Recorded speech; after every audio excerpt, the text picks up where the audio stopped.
Mama don't like you, she likes everyone. And I never liked to admit when I was wrong. But I have no idea what's going on here. I'm bored, so that's what's happening. Welcome to the Voss Conductor Review. I got a special little joint for y'all today. I'm gonna go watch Uncharted, yeah. See that?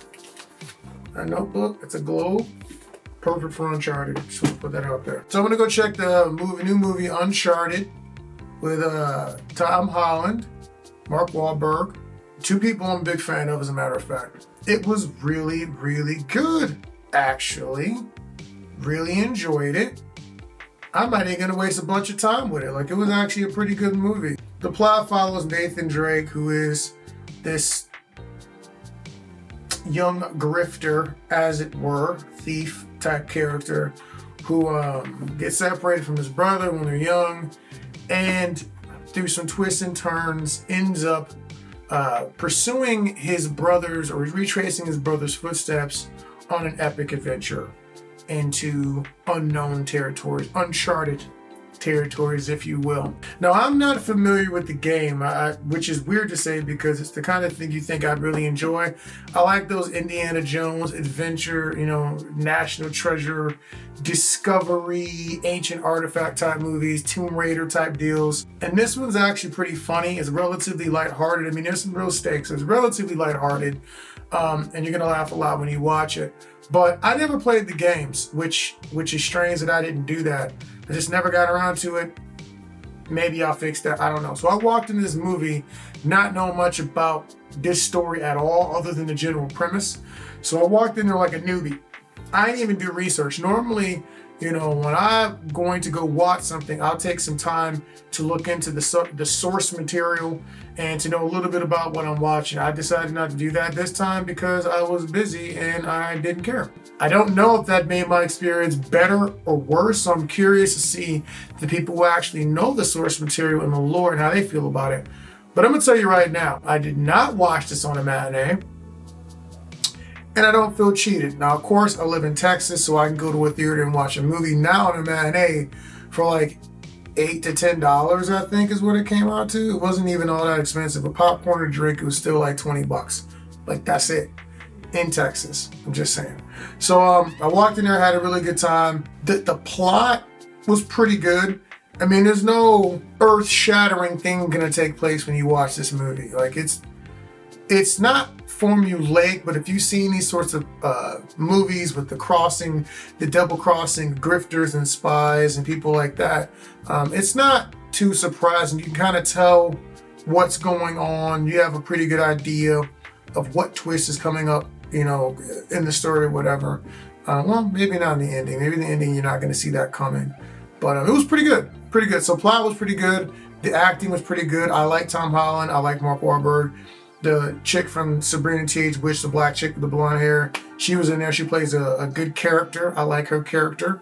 I like how they handled her. Let's see. Antonio Banderas is in the movie. Don't feel like I'm giving anything away with that. He's Antonio Banderas, so he's amazing all of the time. There are some unexpected deaths in this film.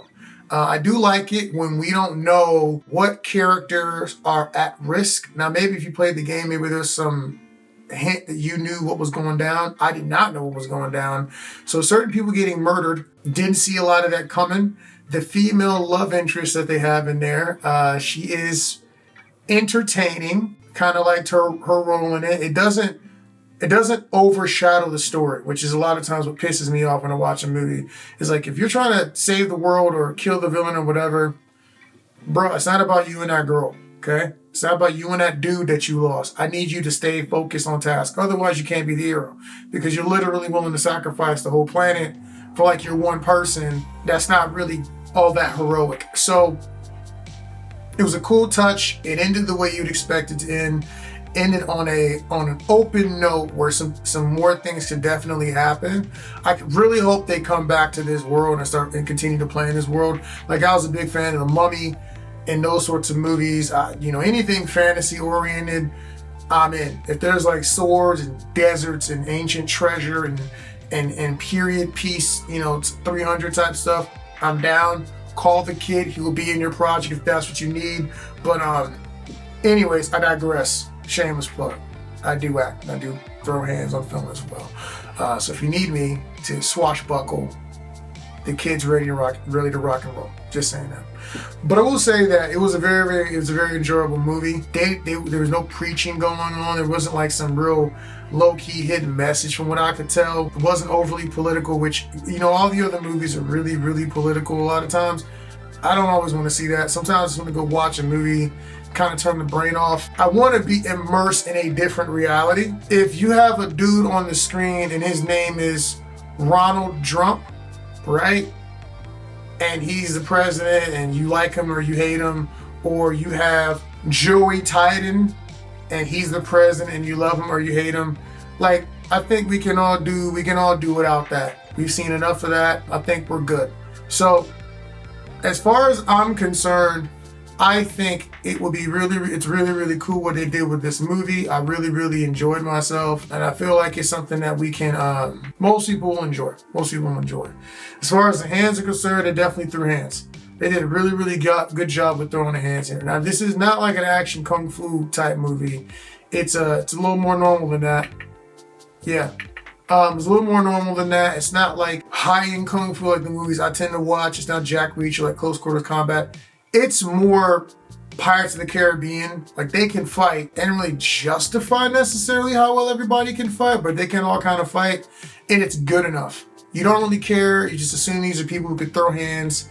It's like watching Lupin the Third or something. It's fun. You just kind of go with it. So I really enjoyed that. There were a couple really good scraps. I like when when Mark Wahlberg was fighting one of the female villains.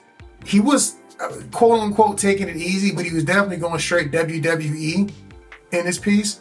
A lot of body slams, body shots, people getting thrown into structures and stuff, so I really enjoyed that. Tom Holland's being very parkour. There's a lot of parkour in this movie when it comes to the hand speed. There's a lot of parkour, a lot of jumping around, commando rolling, action, stuff like that. I really appreciated that. It's fun to see them use it in a way that's fun like that, and it didn't really like call too much attention to itself when it came to that. So I kind of enjoyed that. Let me see who else threw hands in that movie. There was one scene that they did on one of the boats, and I could tell they were cutting a lot. I don't know what was going on. It was a big group fight. Maybe they're having difficulty with the choreography, but they were cutting a lot. And I was like, man, this is hard to focus on.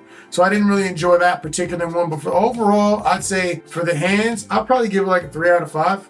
I mean, it's an average movie with some good notes, some really fun stuff. There were some good action sequences, though. I don't know if this is in the trailer or not, but there's some good action sequences in one of the cargo bays of one of the planes. Interesting stuff. There was one section I was like squirming in my seat. So maybe I'll give it a 3.5 because that's some really interesting scenes in the thing that I think are actually from the game. They did a pretty good job on. So I'm gonna give it 3.5 out of 5 as far as the hands and the stunts are concerned. Some people, I don't know if it was CG or real, but some people they were taking some real hard spills. And you'll know what I'm talking about when you see Tom Holland and the lights. So I'm gonna tell you about that. When you see it, you'll know what I'm talking about. But it was fun. A lot of unexpected things as far as the situation was concerned, where you see a bunch of twists and turns in where the plot and the story goes. I don't want to give that away. When they're on the treasure hunt, let's just say there are some things that you don't expect to pop up in that journey. So it's interesting the way they played a lot of those things. As far as the camera is concerned, this is a standard Hollywood fare. Good shots, good depth of field, well composed. I enjoyed it. It looked pretty. A lot of interesting locations, a lot of interesting backgrounds. I love that stuff. I love movies where you get to travel, see different things, see a different life, see a different way of being. I think that's the funnest part about movies, to be transported into those sorts of situations. So I really enjoyed this movie. I'd say plot and overall, I give it like a 4 out of 5. It's one of the more fun movies I've seen in recent history. There was the much maligned 355, which was a fun movie. This was better than that. And then there was something else I saw that was actually pretty good. Well, no, Spider-Man No Way Home, or whatever the crap the last one was called. That one was really good. So two of the 3 movies I really enjoyed seeing recently, Tom Holland. You know what I mean? So thumbs up to that kid. Side note, as a bonus, we're also talk a little bit about, I just watched Wu Assassin, the movie Vengeance, which is Fistful of Vengeance, cute. So, gonna shift and we're gonna jump into that one. I think Uncharted was better than that movie. Fistful of Vengeance was fun for a Netflix flick. Definitely worth sitting down and taking a look at. I feel like, the plot's pretty good. I feel like there's some situation when it comes to the three characters doing some acting that were a little awkward, a little strange. Didn't come off as authentic. Iko, he's a great fighter, but I feel like sometimes when they try to do the little acting deal in there and go heavy drama, it just doesn't settle right. It's like they could have done, I think, some directing, some subtleties, and just something over the top about it, and it didn't feel real.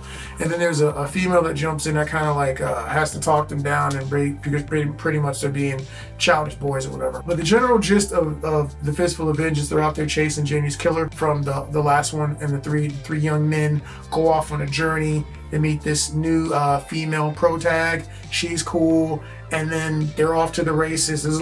There's like a lot of love interests in this particular movie.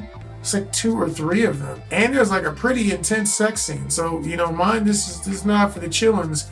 There's some serious boob action happening, some interracial relationships going down, which I'm always gonna be. That's interesting that we're going that route. It's interesting to see them mixing up a little bit. Yeah, I feel like the fight scenes don't match up as well as the show did. The show did pretty good fight scenes, especially with Catherine Winnick or whatever the chick is from Vikings. But I think she was Christine or something like that in the show. But in this particular movie, there's some fight scenes that seem to fall apart. There's a woman in here who's an agent who's throwing hands, and like there's swords involved, and she runs out of bullets. And I'm like, how you run out of bullets? You knew you were going for the final assault with the villains. You don't have no bullets. And then she does a whole situation where she's fighting people barehanded with swords. She ain't picking up no swords. I'm like, come on, man. Like, at least pick one up and throw somebody. Ain't you play Streets of Rage once or twice in your life? You don't not pick up the weapon. You just throw it at people if you're not going to use it. Or use the block, something. I don't really understand that. I didn't like the logic in there. I also didn't like, I don't want to give this away. Seems like Iko, whenever he's fighting Zan, gets his behind whooped. I remember she was supposed to be really good, but I don't remember being like whooped the protags behind every single time they brawl good. It just seems weird. And he didn't like change tactics. He didn't switch up technique. I'm like, all right, so if the chick's out kung fuing you, maybe you need to switch to some Western boxing, Void a little bit. Maybe you need to, I don't know if you're stronger than her. I'm assuming you're bigger than she is. Freaking tackle this broad. I don't know what, body slam her, freaking hit her with a rock. Something. It's just very, very weird. My man was eating like kicks, looking at the girl, ready, and just eat a kick. I'm like, bruh, she is not kicking like Chun-Li. That don't make no sense. You're the hero. You're supposed to be really good. This makes no sense to me. Also, the lack of gunfire in that show is somewhat confusing, to be totally honest with you. But the movie was pretty good. It was fun to watch. If I had paid money to go to a theater and watch, I'd probably have a bit of an issue. The plot is pretty straightforward. It's fun. Like, there's this one sequence where they're getting attacked by the bad guys. The bad guys are having their heyday or whatever. And Money, like, takes some nails or something and, like, roundhouse kicks nails into this dude. I'm like, bro, that's not really a thing, man. Like, it's so extra. I felt like they were trying to do like too much in this particular movie. I'd probably give the fights like a 3 out of 5. They were okay in the beginning. They started to really fall apart towards the end. There were some things I really did not enjoy in some of the final brawls, but it's better than your standard TV fare. The first half, the brawls are better than the second half. Let me just say that. The plot, I'll probably give it a 3 out of 5. It's a normal Kung Fu movie, so it's not super inspired as far as that's concerned. The ending is, I was like, man, I was talking to homeboy, and I was like, a friend of mine who had seen it, and I was like, bro, he's like, yeah, the end of it, I was like, it's like Fast and the Furious. He's like, yeah, it feels like Fast and the Furious at the end of the movie. So, it's left open for there to be some more adventures, but it felt a little cheesy, a little cheap. I don't know what they paid to make that movie. I don't know if the budget was just small, so they have time to really tighten up the script to really get deep into the direction. But I feel like he was better in the Raid movies than he was in this particular this particular movie. It's a little bland or something. Love them though. Love all the work you guys are doing. I forget the gentleman's name, but Cole from Mortal Kombat.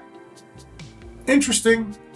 I feel like sometimes maybe also with the Salak, they may be running out of maneuvers. Looks like they're having a hard time finding interesting ways to utilize the techniques. I'm not sure what that's about, but I feel like it's feeling repetitive in some of these movies. They need to get a little more creative. Maybe the guys they're fighting, maybe they're not offering them different offers so they can do different techniques. Maybe that's what it is. Or maybe they're not initiating. I don't know what it is, but they need to freshen up the sequences a little bit. It's getting a little stale in some of those movies. As much as I like it, I'm just saying you can only make the same movie so many times where people start getting hip to that. Well shot, good camera movement, no complaints from the technical aspect. I'll probably give that movie 3 out of 5 blades. It's on Netflix, so it's definitely worth it if you have a subscription. It ain't worth buying a subscription for. But if you have Netflix, you got your homie's account, go ahead and give it a watch, give it a thumbs up. Maybe Netflix will realize people want to see more stuff like that and put more movies like that on. I'm always there to support the actors, the fighters, and the stunt guys. So Netflix needs to know we like action. All these platforms, we like action. Tell them you like the action. Even if it's okay, give it a thumbs up so they bring more of that content to the table, puts more money in the action guys' pockets, and I'm always for that. Speaking of which, I'm Benjamin Nathaniel Reddick II. We're doing the Austin Action Fest this year, so please come support that. Buy a ticket. Even if you can't come, buy a ticket for somebody else. Come support, like, share. I'll let everybody know what's going on. If you got independent movies, action movies that have stunts or heavy fight scenes in it, please send them our way. Always appreciate it. We're always trying to help our stunt guys out. So I'm going to say that again for Uncharted. I'm going to probably give like 3.5 stars out of 5. Definitely worth watching the movie. Maybe even 4. I could give it a 4. 4 just seems like a strong score. 3 out of 5 is worth watching. It's just okay. But 3.5, 3 3/4.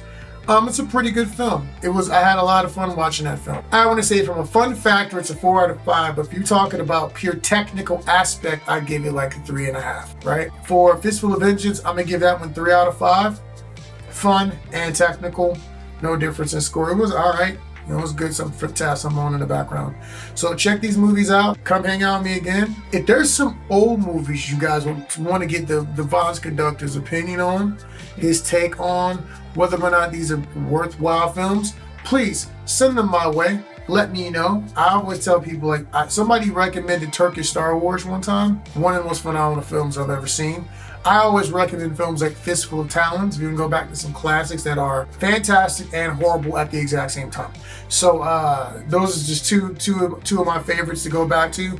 But if you guys got any older movies that you want my take on, if you want me to rewatch something like Predator, I don't know, Mars Attacks or Phantom Menace #1, or whatever. If you want me to rewatch something like that that's got at least some action in it, you want me to weigh in, please do that. If one of y'all want to jump on a review with me, please do that. And if there's some independent film that haven't been released yet, and you want the Vons Conductor repping Austin Action Fest and Ballista Blade Entertainment to weigh in, please send those my way.